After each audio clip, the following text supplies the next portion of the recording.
Hello everybody, it's been 2 weeks since we actually opened our first gograva store here in Reading, Pennsylvania. And I've been terribly busy, so I haven't been making very many videos, but during our grand opening, we had the special opportunity to do something I call Bike Shop Plus. Everything that I'm trying to do with cycling and a bicycle shop and who we work with is what I call Bike Shop Plus or Customer Service Plus, or anything we want to do it just a little bit more and a little bit better. So during the grand opening of the gograva event on March 23rd, we invited our local politicians and representatives and community activists in our area that are involved in cycling in some way and did interviews with them. We are co-hosted on this video series of part 4. So this is part 1 of a 4-part interview video series co-hosted with David Klein from DaveKleinProductions.com. So Dave helped me in gathering all the individuals and hosting this event while we're having a grand opening at the same time. Our first guest today is David Maloney. David Maloney is a state representative with Pennsylvania, and we get some really great insight with David as he talks us through his family history, his relationship with cycling as he's growing up and his relationship now. David Maloney is also the Republican chair on the Fish and Game and Wildlife, so he's an avid outdoorsman. Not only that, David walks us through the passing laws in Pennsylvania, why they're more strict than any other state. We get to learn about the legislation that he led through Pennsylvania, which is to get the Share the Road license plate, and how that money in the Share the Road license plates help fund cycling and safe cycling activities. And there's plenty more information in there, so watch along. This is just the raw footage, so watch along, tell me what you think, provide a comment and clarification on anything in there. Yeah, just try to keep it positive in the comments, everybody. Thank you. Okay, well, great. My name is Dave Klein. Here we are at the grand opening of gograva here in Wyomissing, Pennsylvania. This is very, very exciting. We have with us State Representative David Maloney, who is very, very, very involved with fish and game here in the Commonwealth of Pennsylvania. But in particularly, we wanted to talk with you, David, today because you are instrumental in creating this license plate program that brings awareness that people are not supposed to run people over with bicycles, the way I put it, as a cyclist. I have one of those license plates on my Jeep out there, and I have another one on my Subaru. So tell us a little bit about that program. Yeah, so it's funny you say that because, look, I grew up on a bicycle, and I often tell people that, look, if it wasn't for a bicycle, I wouldn't have had wheels. And so without those wheels, I wouldn't have had my ability to go from point A to point B. And my parents were very modest. We had a one-vehicle family. And for me, when my dad came home and gave me my first bicycle, it was freedom to me. And so I often take that as a background to who we were. We realized that a lot of the road has changed in its safety, in its usage, and things like that. A lot of trails have come up. So there's sort of a development of different uses for bicycling, but I'll give you another piece of really interesting information, I think. So my dad was raised in an orphanage in Philadelphia. And so when he got his wheels, it was his way of getting around a city. It's freedom. That's right. It's freedom. That's right. Independence. And so when I think about the fact that once he went to college and all those things took place and he moved out of city and he had a son who now I get to have my grandchildren ride down to the city and abouts, sort of a generational planting of the seed that my dad started. Yeah. And I actually represented Berks County in the Schuylkill River Trail acknowledgement several years ago, and because we didn't have a link from Berks County that actually tied at the time, I would start on the other side of Pottstown in Montgomery County, and I would ride down to the art museum, and I rode down there to Kelly Drive, and I met everybody down there, and I held the banner out for Berks County, and it was all kind of fun. I had a good friend of mine rode with me, Don. And I got a little jab at my colleagues down there because we had city colleagues and state and federal representatives there. And I said, you guys must have all missed the memo. You're supposed to ride your bike. Yeah. You know? Like the old ride to work days. Exactly. Where a guy went, I know a mayor, I'm not going to say which one, that basically got on the bike a half a block from the finish point. We won't talk about that. I was in that event. Yeah, that was rather humorous. But exactly right. I think some of the pieces to this is that the awareness part was very real to me. Look, I live in the Ole Valley. It's one of the most desirable cycling areas in the country. Yeah. And I have, you know, the pros and the semi-pros that come out of Trexlertown and different places. I mean, look at Mr. Landis from Lancaster County. Sure. Those people love to come up into our area and run the different elevations of our roads. And so that brings a different element of safety to me. And our roads aren't exactly like going down into an area like New Jersey and Maryland and Delaware. I've ridden thousands of miles and they have a 8 to a 10 foot wide shoulder. Right. You know? So it's just a challenge, and I'm just like I always tell people, I'm just an old guy on a bike. You know, don't let me offend you. You can just wait and drive around me, right? So that's where the whole share the road piece came from. Right. Well, but I want to say another challenge that I've found riding, before I retired, I would commute to work about 8 miles from my home in Sinking Spring to inner city Reading. So, and yes, we have these great trails and everything, but sometimes you just can't use a trail. Exactly. It's great when you can. But sometimes to connect, you need to use the road space. And I've seen over the last decade a decline in sort of courtesy and road ethics, or a complete distraction by drivers. Well, the things you see are hair-raising, you know? That is true. And look, you know, I think we can all be guilty of being distracted for different reasons. We can also be guilty of driving too fast or being late or trying to make up, whatever. I mean, it's a part of life. There's decisions that you make when you're behind a wheel that sometimes if you had to do it over again, you know, there was a tragedy this week, and I often think about those things. You know, life was lost. Anyway, you know, and life is short, and so we don't need to shorten it up. But I want to give you a little bit of history to the 4-foot law, which there other states have 3 foot. And we had passed with Governor Corbett at the time the 4-foot law. Okay, so stop. I just want to clarify that because I'm sure at least half the people that are watching don't understand. Is it 3 foot? Is it 4 foot? What is it? Yeah. So just tell us that first and then tell us. So in Pennsylvania, it's 4 foot. 4 foot. Okay, not 3 feet. No. 4 feet. And the license plate. Did you know that? I did not know that. See, there you go. Right. And the license plate that I created has 4 foot on it. Oh, nice. And so that's what that whole piece is about. When you see the road and you see 4 feet on there, that's what that's about. And so to be able to let people understand sort of the do's and the don'ts and the safety of bicycling, think about this. We have pedestrians, cyclists, motorcycles, and we have horse and buggy. And I can tell you the statistic at the time as to how that came out. So you had 75 as an average of bicycle vehicle-related incidences a year in Pennsylvania when the law came out. You could double that to 150 for motorcycle. And you could double that to 300 for pedestrian. Really? Pedestrians? It's more dangerous to be a pedestrian? Yes. Wow. And so whatever that judgment call might have been, because somebody's on their feet and trying maybe to cross the road or maybe have other issues, or quite frankly, maybe not be able to be seen and they're on the side of the road. So the 4-foot law came out as a decided distance that in light of bicycling, you can be 2 abreast. So the law states that you can be 2 abreast, okay? And that if a car is behind you, they should wait, but they have every right to cross the center line, to get around you, keep 4 feet in between you and them, get around you, and to continue. There's no limit. Some people get sort of offended by the groups that ride, that, you know, be 2 abreast, and sometimes they may be 3 abreast. I get that. Yeah, we need to be our own best ambassadors in that way. Exactly Right. I was going to say, like, when I ride in a group, if the vehicle comes behind us, we announce it, and then we try to go to single file to give the vehicles a little That's bit what I experienced. Car back. That's right. And then we have the hand signals and all the different things.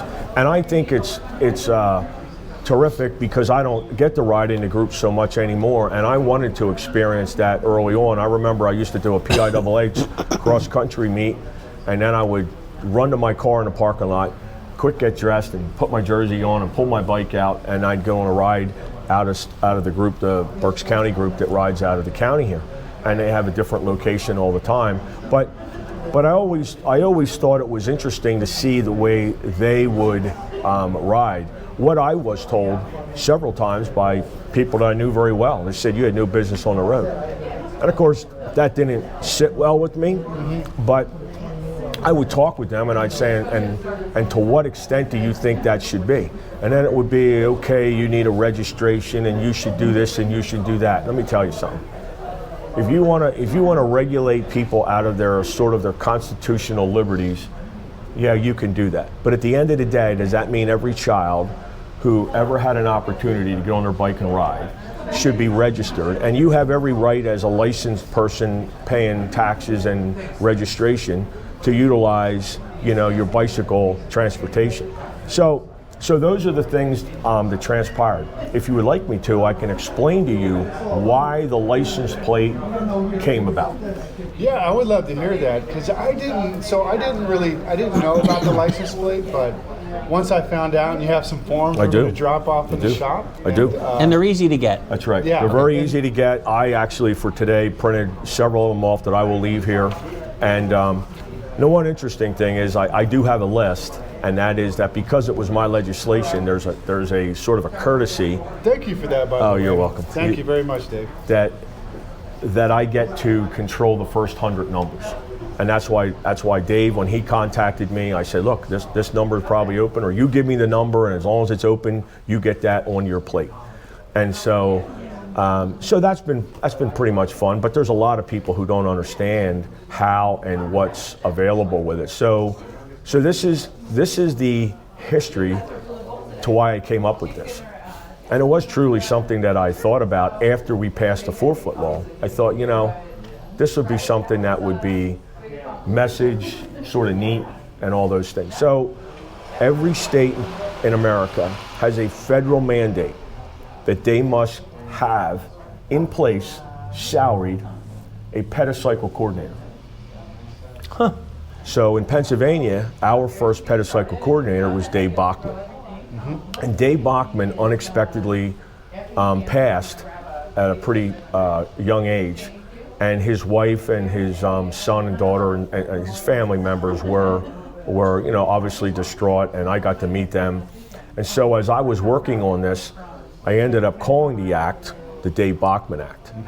And so because that was federally mandated, my thought was, look, there has to be a fee to produce this plate, and I think everybody that's a cyclist doesn't mind paying a $40 fee. But the $40 fee, as you probably have seen different types of plates in Pennsylvania, go to maybe this group or part of it goes to this group. I was actually part of the the Pennsylvania Hunting Heritage Plate.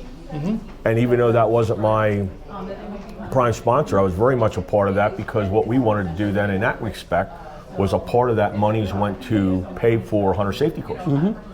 So on that, that's fantastic. Yeah, isn't that a great? Yeah, and I grew up in Montana, so. And then I passed. Hunters, so then I passed the requirement that if the Game Commission and Fish Commission want to have a class, they can't be stopped in our public schools.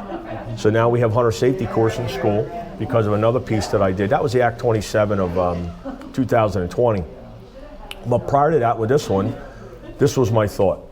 You pay a $40 fee, and all of that money would go to pay for the federal mandate, which is the pedicycle coordinator's salary. Yeah. So that money goes to pay for a man who we would hope that would understand and help to facilitate the egress of in and out of the highways and the different clearances and all those things. And so, and to your point, I will tell you that, it's difficult from where I live, because I live very remote, but that I can't just leave my house and go to a trail.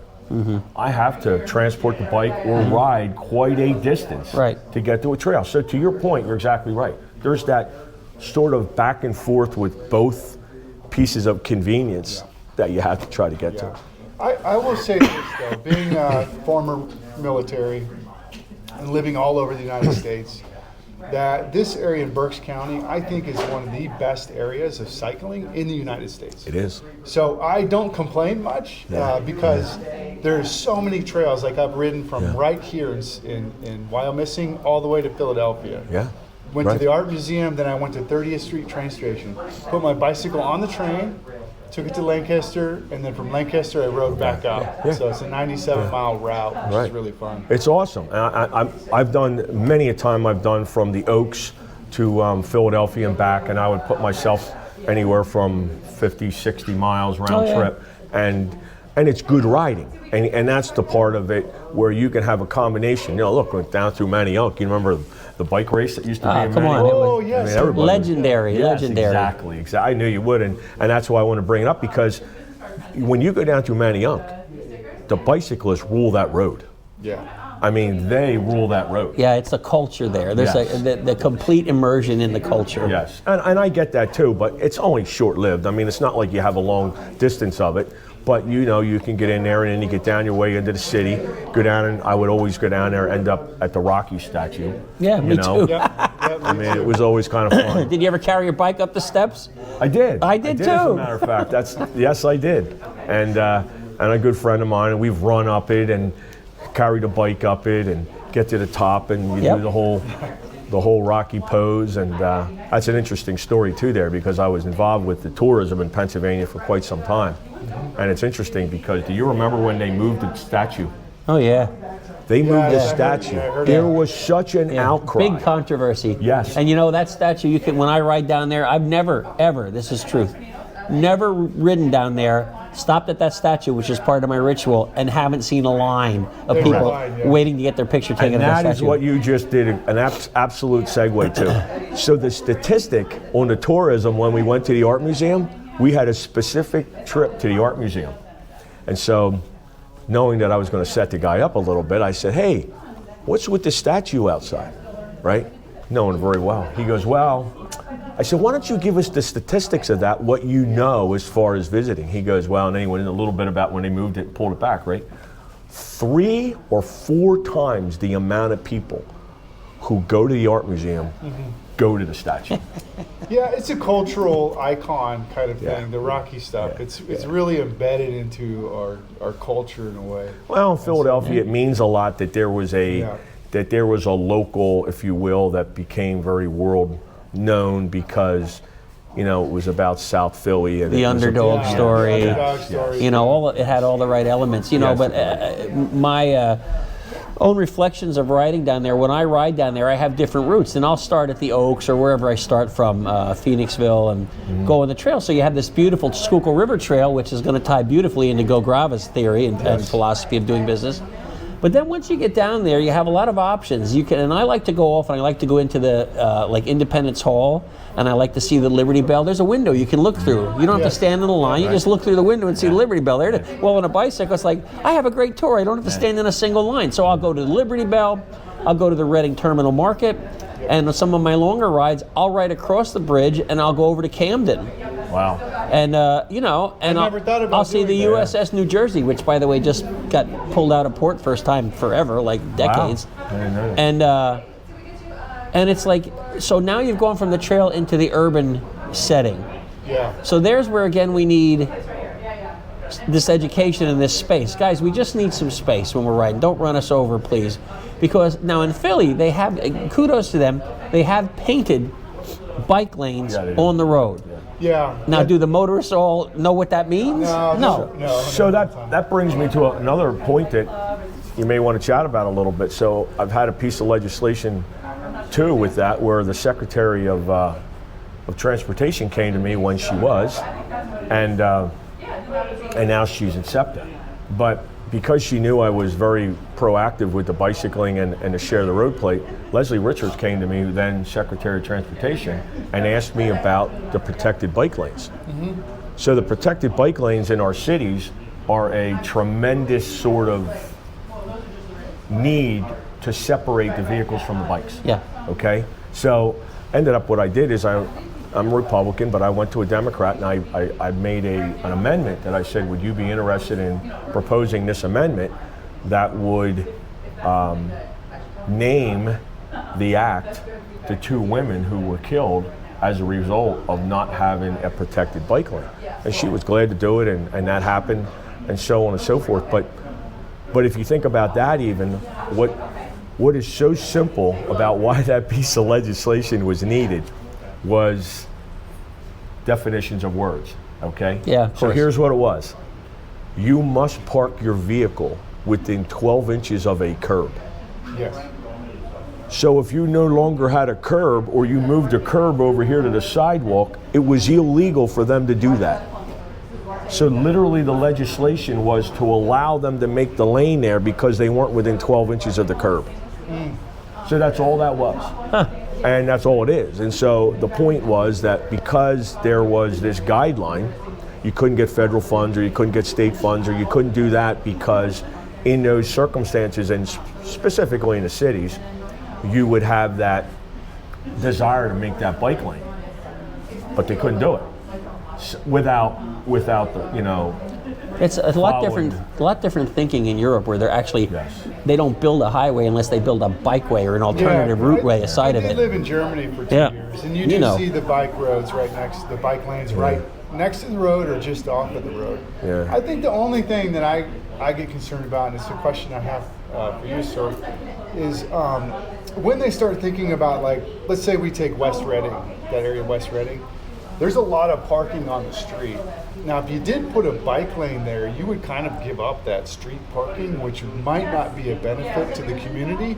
So how would somebody like myself, as a bicycle business owner, be more involved in the community to help balance out between, we're not going to just, you know, push cars away So necessarily? I think that's not uncommon in so many places. The reason I brought up Manayunk squeezed. Manayunk doesn't have any room Right. to do such a thing, and we ride down there. We almost every time stop and have lunch and ride home. But that's why they do it as cooperative inside the lane. Okay, cooperative. Yeah, okay. so that's why they'll do it that way. I'm be honest with you. When she came to me about the problem, I said, you realize, like, I don't have a dog in this fight, because where I come from, that's not an issue. Right. But I'm glad to do it for safety purpose, if it's something. And because it was language related, only having to do with the 12 inches, I think that was a big piece of why, to me, it just gave them a choice. Yeah. And it doesn't fit everywhere. It's just a matter of where you do have the place. And I'll give you another thing that comes up. Think about this. So you have a protected bike lane, which means it's between the curb, where you're walking, and where the cars are parked. Yep. Okay, there's still an issue where somebody could open up a car door. Yeah, So- I'm always leery Yeah. of that when I'm riding. Yeah, so it happens even if you're on the left side of the car or if you're on the right side. But you have to be a responsible rider too at the same time, Correct. just That's like a my whole responsible point. motor Yeah, vehicle 'cause driver. as a rider, you can see in Yes. the mirrors, you can Yes. see if somebody's Right. in a car. And quite frankly, how many trail bikes have a horn on? You know, and there are so many of them, Some- because if some you do. I have a Some little do. bell. Yeah, they have a bell, whatever. But I mean, like on the Schuylkill River Trail and things like that, you'll hear it ring a lot when someone's coming up behind you, just to let them know you're there. Sure. Now, you're not going to necessarily hear that in a car, but my point is, people are trying to be aware of the fact that they want somebody to know they're coming. Look, there's nothing nice about getting hit on a bicycle. There's nothing nice about it. There's nothing nice about falling on your own. I've done that where I was clipped into my pedals and I leaned the wrong way to the stop sign and I went over that way, you know what I mean? That's another thing that motorists don't often realize, and that's just a matter of education. It's like, yes, some of us use these clip-in pedals, and they're not always the easiest thing to just like, Right. get out of. And Yes. sometimes we might roll a little further than the motorist might think we should, or we might do something. It's because there's a physical mechanical thing going on there. It's just not as easy as it seems to ride a bike sometimes with the clips. Yeah. Now, the clips serve a purpose. They help transfer the energy, blah, blah. I won't get all into that. There is a reason. There's body mechanics. Sure. But I have a question for you, Representative Maloney, that goes back to what Aaron said here, the proprietor of this brand new business, gograva and why missing. His question, his point being like, well, you know, why missing West Reading? We don't want to take away from car space. We don't want to become a problem in the community or whatever. We want to find a solution. So could he work with officials as a business owner and say maybe there's a route that gets us from here to the Schuylkill River Trail, that somehow that could be designated where it's not a problem with cars? Like, could we go out and look at the roads? And I mean, is that a process that could work? Without a doubt. And if you've noticed, and I noticed it even driving in here, have you seen these signs that will say this is a designated bike route? Yes. So those designated bike routes, as you very well know, go from east to west across the country. but they don't always necessarily coincide with what you're saying. Right. So, but what they are is just like that pedicycle coordinator. That is the designated route that a bicyclist could take when he's going, to travel from a point to another point that's designated. What I would say is, with the pedicycle coordinator in PennDOT and with the PennDOT liaisons, that is exactly how you would go about that, by then bringing it into the county or the city or the town, wherever you're at, and say, look, because there's an overwhelming interest in this area, how about we make a designated area that we can travel on, that we could mark or paint the road. Right. Many places they paint the road. Yeah, you just can't go out and paint the road. Right. You need to have, somebody needs to bless that, Well, just think about this, and look, we talked about this a little bit, and obviously you wouldn't want to encourage somebody to just go ahead and do something, but look, there's been many Century Ride and even the metric Century rides that come past my house. The old Lance Armstrong Strong Ride used to come past my house. I'm at one of the highest points in Berks County. I live up in Lanastor area, and one of the two spots where they literally stopped on that ride were minutes from my house. Okay, so there's also, I'm pretty sure you're familiar with it, there's the 4-county ride. Yep. So those folks go around somewhere between 1 and 2 weeks prior to that ride, and they'll spray a sort of a painted color code arrow on the road. Most of the time it washes off and goes away. It usually washes off in like 4 weeks. And I don't think there's any true offense to it. It's just that most motorists will look at it and go, I wonder what that mark is. Yeah, right. So it doesn't have any application Or if it's to a them. one-day event, I've seen people just use flour. Put a little Flour from the hashing And sport. so that washes away quickly. Right. Well, that's because if you've ever been on a long distance ride, and especially from the second part of the ride to the finish, and you're tired and you're not sure which road you're on, there's nothing worse than riding 5 miles out of your way and discovering that, I have to backtrack now. Especially when you're sort of time constrained or you're sucking wind and you're like, I could have used that energy to finish. Now I got to go to back it up. And I've been there. I remember very vividly being on a back road where I didn't have anybody around, because you're kind of like following the other guy in front of you, and sometimes they get off course and you're all in the bed. Oh yeah, you just follow each other. Sure. And you're hoping that they're right. Exactly. That's happened to everybody. I think it's been this way. David, I have one last point and question to bring up for you, and we appreciate you being here, because together, we're trying to raise the consciousness and awareness of cycling, not just as a sport, not just as an activity that's good for you physically and mentally, but also as an alternative form of transportation, as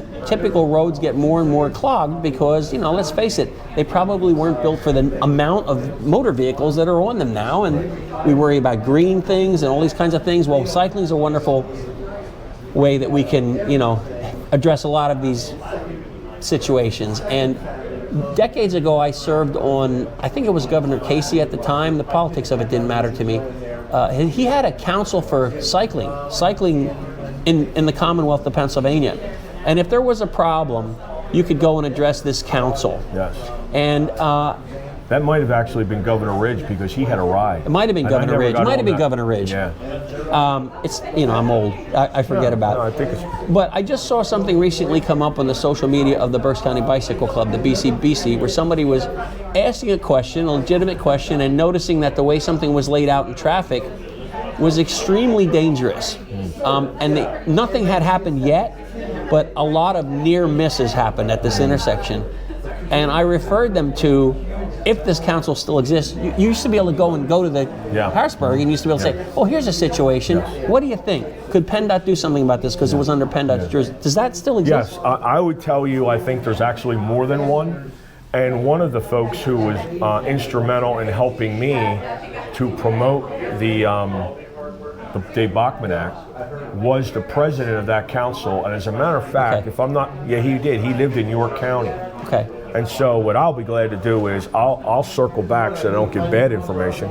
I'll circle back and get some of those contacts and you can share them, or it'd be great for me to know as a bike and then shop you could even print them out and have them local, hang them on a bulletin board. People could go and say, hey, we'd like to chat with this guy.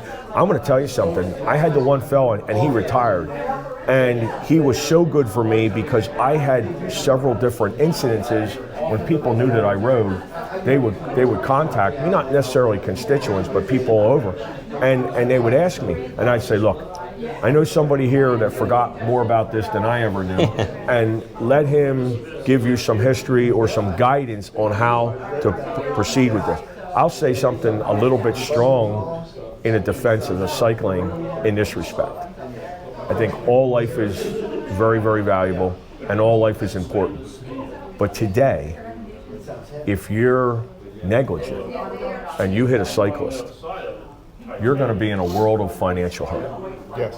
And if your insurance doesn't cover your behavior, you could be prosecuted civilly, and it could cost you a tremendous amount of money, because I have heard numerous cases where new bikes were purchased, there was a settlement of some kind because somebody just wasn't paying attention. Might have been an intersection, a bike was going through it, the car ran through them, knocked them over. And so in that respect, that is why those councils should be able to bring that awareness to, hey, look, this is a spot here where, you know, we ought to be aware of it. So talking about awareness, I am going to put brochures in the shop. So I'm going to try to do that and try to be an ambassador for this information that a lot of people don't know. I was going to announce that they're starting a 9/11 ride. So they're actually starting a new ride that we're going to try to help sponsor here. That's actually coming through Pennsylvania because there was flight. Because of flight was in '96, right? And then so they're going to leave from Arlington, and it's going to be June 1st, and they'll be in Reading on June 14th, passing through. And so the route goes from Arlington, Pentagon. Then they'll come up to the Reading area and then go out to flight where the Flight 96 crash was, Memorial, actually, yeah. And then they'll come out and then make their way to New York City. So that's something nobody knows about, but I have brochures in my yeah, one of those groups, even as much as a couple years ago, knowing that they wanted to do that, I ran into, and I forget even where it was, might even have been in Harrisburg or what have you, because there's a certain amount of so I usually take my bike when the weather's nice to Harrisburg when I'm in session. Thanks for coming. And many times because of the Greenway Trail in Harrisburg, a lot of my colleagues, I brought it to their attention. It's an 18-mile loop plus a 2-mile. It's great. It's a great loop. I've run a 2-mile park piece, which adds, and you can do it a 20. There, one of my. I just noticed a car's pulling up with one of the Shadow Road plates on it. It does. Yeah. So I think let's go ahead and wrap this up now. We'll wrap it up. One more time. You are Aaron Johnson, the owner of the brand newly opened gograva here in Wyomissing.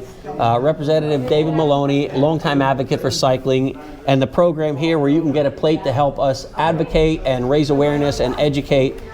Wrap it up. Tell them they can get it here. Yeah, so Thanks everybody come here. out. Wyomissing, we're just off of West Reading. If you go down North Park Road to the old Reading Inn, you can stop by. We're doing something unique. We're importing South American bicycles and trying to put North American manufactured parts on them. But we'll have all kinds of bicycles here. And we're also trying to be good representatives in the community.